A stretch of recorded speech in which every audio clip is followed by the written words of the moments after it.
안녕하세요. 엔젤라 하 앵커입니다. 쇼트트랙 금메달리스트 심석희 선수가 고등학교 2학년이던 2014년부터 2018년 평창 올림픽을 불과 한 달 앞둔 시점까지 무려 4년간 조재범 전 대표팀 코치로부터 폭행과 폭언, 협박을 동반한 상습적인 성폭행에 시달려 왔다고 폭로했는데요. 현재 조재범 전 대표팀 코치는 관련 혐의를 부인하고 있습니다. 이 문제와 관련하여 한국체육계가 지닌 고질적인 병폐를 지적하는 목소리가 커지고 있는데요. 문화체육관광부와 대한체육회가 연일 대책을 쏟아내고 있지만 교육 강화와 연구 제명 등의 대책만으로 체육계뿐 아니라 한국 사회 전반에 만연한 고질적인 성폭력의 문제를 근본적으로 해결할 수 있을까요? 성폭력은 근본적으로 힘의 불균형에서 일어나는 구조적 폭력의 문제이기 때문에 성폭력을 만드는 위계적인 권력관계를 보다 평등하고 민주적으로 바꾸지 않으면 해결될 수 없습니다. 선수에 대한 지도자의 상습적인 폭행과 성폭력이 가능한 것은 지도자가 절대적 권력을 가지고 선수를 통제할 수 있는 구조 때문이니까요. 선수가 선수촌을 이탈할 정도로 상황이 심각했는데도 진상조사조차 제대로 하지 않은 빙상연맹을 보면 이 조직이 위계적인 권력 관계에 의한 폭력에 얼마나 둔감하고 문제의식이 없는지 알 수 있습니다. 한국 스포츠계 미투의 출발점이 될 조재범 성폭력 사건을 보면서 미국 체조팀 주치의 레리 나사르의 성범죄 사건을 떠올리지 않을 수 없는데요.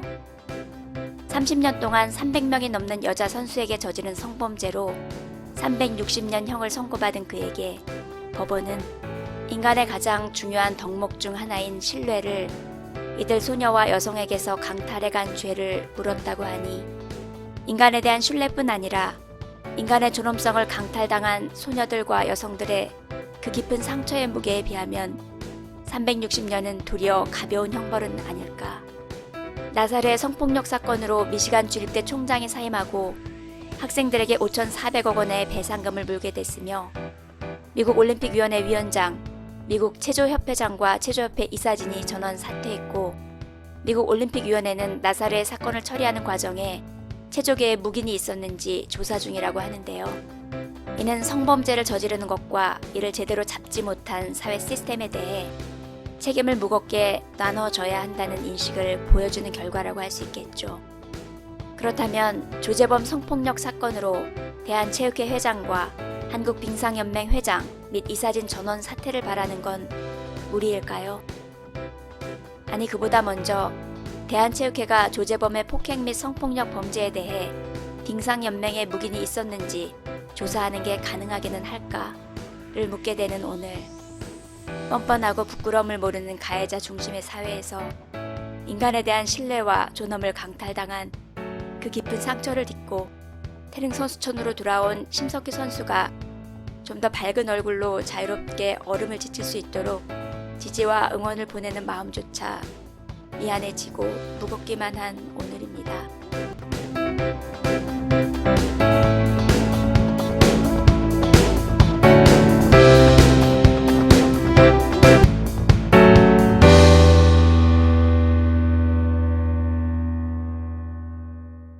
정의와 상식 56회 방송을 시작하겠습니다. 한국 시간 1월 10일 이재명 경기도지사의 첫 재판이 수원지방법원 성남지원에서 열렸는데요. 해외 동포들이 이날 첫 재판 일정에 맞추어 이재명 경기도지사의 무죄를 위한 해외 동포들 공개 탄원서를 재판부에 제출했습니다. 탄원서에는 프랑스의 목수정 작가, 국제정치 전문가 심원천 박사를 비롯하여 미국, 영국, 프랑스, 호주, 캐나다, 독일 등 전 세계 14개국에서 109명의 해외 동포들이 서명했습니다. 해외 동포들은 탄원서에서 이 지사는 촛불혁명이 시작되던 그 첫 순간부터 탄핵의 깃발을 가장 먼저 높이 세워들었으며 우리 사회가 궁극적으로 도려내야 할 적폐의 뿌리가 어디에 있는지를 적시하며 촛불의 봉기가 위대한 시민의 승리가 되는데 견인차 역할을 했다면서 한 유망한 정치인에게 가해지고 있는 불공정한 수사를 목도하며 시민들의 힘으로 구해낸 이 땅 민주주의가 다시 한번 수렁에 빠지지 않도록 부디 사법부가 공정한 잣대를 적용해 달라고 부탁했습니다.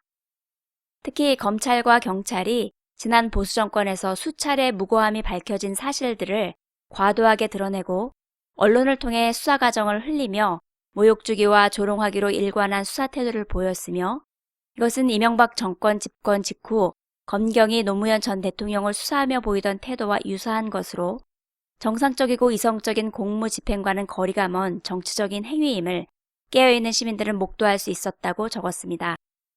해외 동포들은 탄원서에서 이재명 지사에 대한 검찰의 기소는 국민들이 가진 법상식에 비해 지나치게 무리한 기소였다고 주장하면서 구체적인 근거를 조목조목 밝히기도 했는데요. 첫째로 지금은 고인이 되신 이재명 지사의 형님은 2002년부터 조울증을 앓았으며 2012년에는 성남시 공무원에게 100회가량의 소란 행위를 했고 어머니에게는 방화 살해 협박, 성기 난자 위협 발언을 했을 뿐 아니라 2013년에는 자살 기도로 덤프트럭 충돌 사고까지 냈던 것을 지적하며 2012년 이재명 당시 성남시장은 형님이 진짜로 정신병이 있는지를 명확히 확인하는 절차, 즉 정신과 의사가 진단을 내릴 수 있도록 하는 절차 진행을 지시했지만 2012년 8월 이것을 마무리 짓지 못하고 중단했는데 당시 이 시장의 이 같은 지시는 구정신보건법 25조 2항에 명시된 공공의 안전을 지켜야 할 시장으로서의 책무를 다하려고 했던 것이지 금전적인 목적이나 정치적인 목적을 위해서 이루어진 일은 아니라는 것입니다. 또한 형님의 강제 입원은 2014년 형수가 했으며 이 시장과는 전혀 관련이 없다고 밝혔습니다.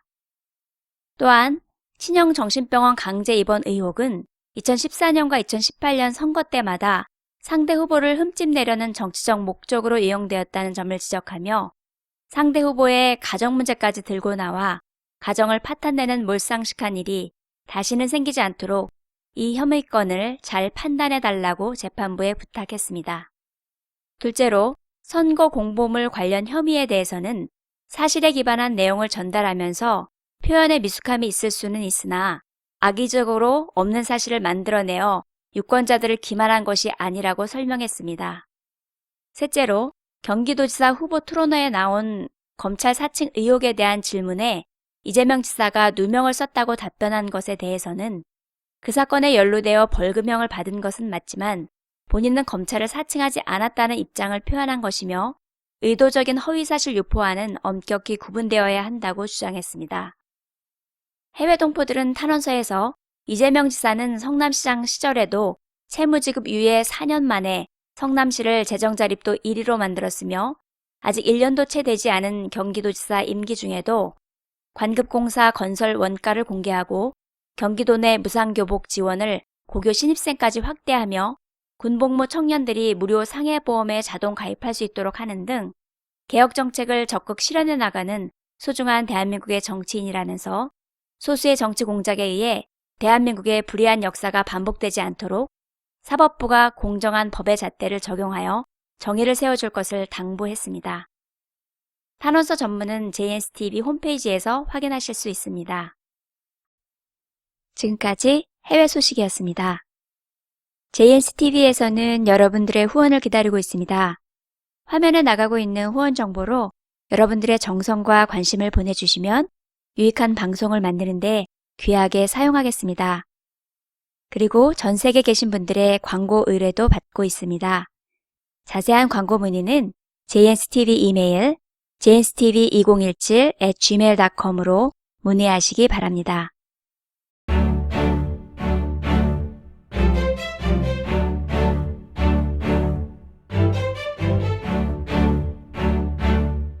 다음은 외신 브리핑이 이어집니다. 안녕하세요. 김대비 기자입니다. 스텔라 데이지호 수색작업 업체 선정을 선박 관련 전문 매체인 월드 마리타임 뉴스와 shiptechnology.com에서 보도했는데요. 오늘 외신 브리핑에서는 shiptechnology.com의 2일자 기사를 살펴보겠습니다. 한국이 오션 인피니티를 스텔라 데이지호 잔해 수색업체로 선정했다는 헤드라인의 이 기사는 먼저 스텔라 데이지호 침몰 당시 상황을 설명했습니다. 2017년 3월 26만 톤의 철광석을 브라질에서 중국으로 수송 중이던 스텔라 데이지호는 울과이에서 약 3,700km 떨어진 남대서양에서 침몰했으며 24명의 선원 중 2명만 구조되었으나 나머지 선원과 선체에 대한 흔적이 발견되지 않았다고 전했습니다. 이어서 오션 인피니티는 스텔라 데이지호 수색 작업을 이번 달에 시작할 것으로 예상되는데 실종된 선박 수색에 오션 인피니티가 보유한 자율 무인 잠수정 전체를 동시에 사용할 것이라고 전했습니다. 기사는 오션 인피니티의 자율 무인 잠수정의 기술적인 특징도 자세히 설명했는데요. 이 자율 무인 잠수정은 수십 5m에서 6,000m까지 작동하도록 설계되었다고 합니다. 난파된 배를 찾은 후 오션 인피니티는 새로운 3D 이미지 기술을 활용해 조사에 착수할 예정이라고 덧붙였습니다. 또한 자율무인 잠수정의 특성상 선박에 묶어두지 않고도 작업 수행이 가능하며 이러한 특징은 수색 작업을 위해 더 깊이 진입하여 고화질 데이터의 수집을 가능하게 합니다.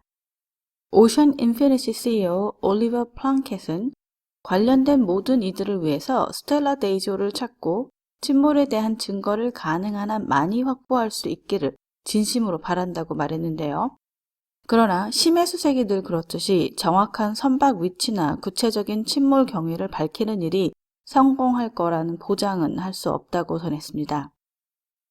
외신이 스텔라 데이지호 수색 작업과 관련된 이 사항에 관심을 보이며 보도했는데요. 제2의 세월호 참사로 불리는 스텔라 데이지호 침몰 사고에 한국 정부와 언론 그리고 국민의 지속적인 관심이 필요한 때입니다. 조속한 시일 내에 수색 작업이 성공적으로 마무리되고 정확한 침몰 원인 규명이 되길 진심으로 바랍니다. 오늘 외신 브리핑 여기서 마치겠습니다.